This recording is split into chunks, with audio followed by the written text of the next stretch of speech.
Évangile de Jésus-Christ selon saint Jean.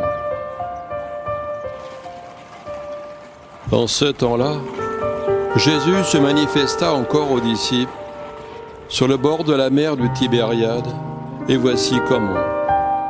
Il y avait là ensemble Simon-Pierre, avec Thomas, appelé Didyme, c'est-à-dire jumeau, Nathanaël de Cana de Galilée, les fils de Zébédée et deux autres de ses disciples.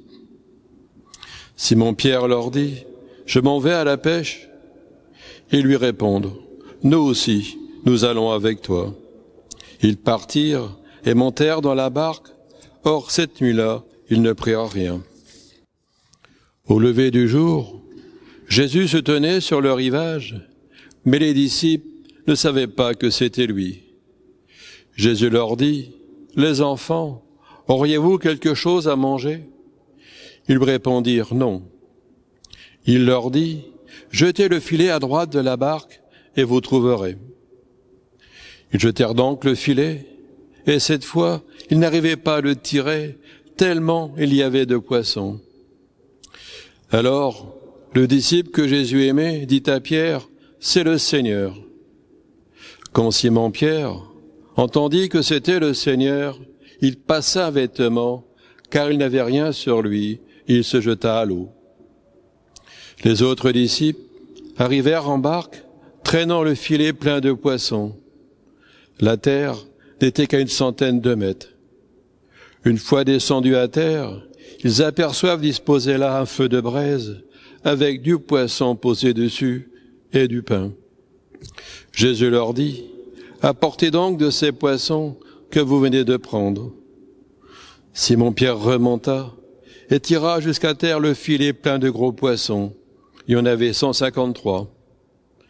Et malgré cette quantité, le filet ne s'était pas déchiré.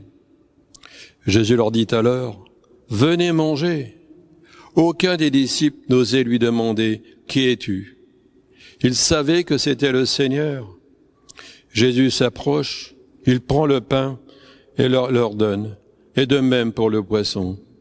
C'était la 3e fois que Jésus, ressuscité d'entre les morts, se manifestait à ses disciples. Acclamons la parole de Dieu.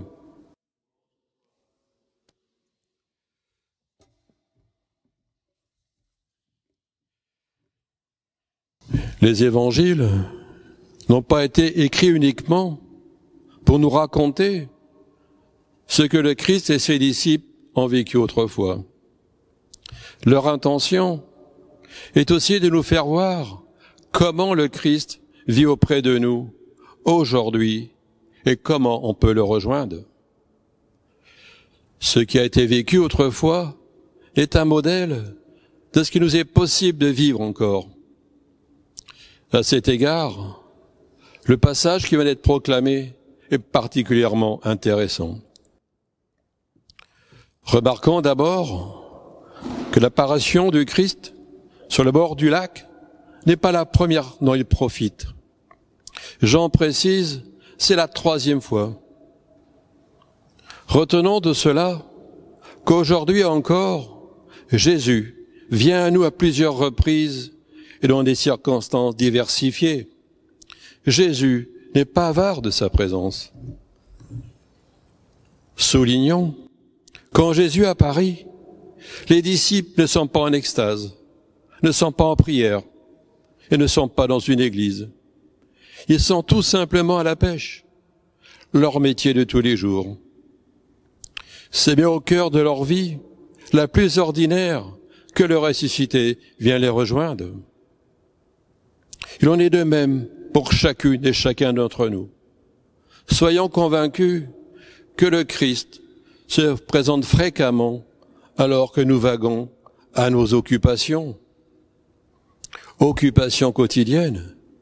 Quand nous travaillons, quand on va faire des courses, en fait, à chaque instant de notre vie, le Christ peut se manifester à nous. Mais il faut être attentif.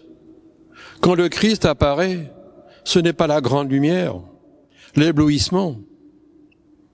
Les disciples le reconnaissent quand Jésus leur demande de jeter une fois encore leur filet. Ils le font. et c'est alors la pêche miraculeuse. Leurs yeux s'ouvrent, leur foi s'éveille. C'est le Seigneur. Leur acte d'obéissance a été récompensé. Voilà un chemin de découverte de la présence de Christ également valable pour nous. Souvent, ça pourrait être après avoir mis en pratique une parole de Christ, un de ses enseignements, que nous percevrons sa présence. Ça peut être un geste de partage, un pardon accordé, une visite à un malade, et bien d'autres gestes encore. Voilà bien des chemins qui conduisent à la découverte de la présence du Christ.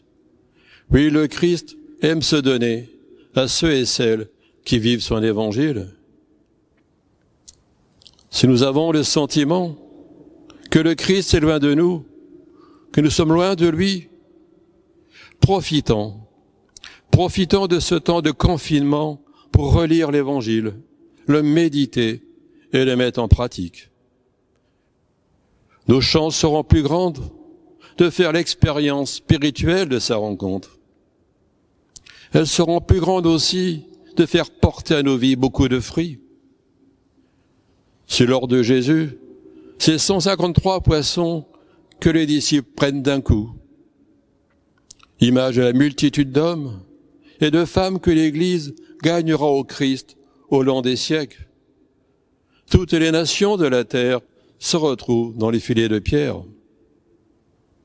Retenons de ce passage un double enseignement. Jésus se manifeste volontiers au cœur de notre vie quotidienne et met en pratique l'Évangile, dispose à percevoir sa présence.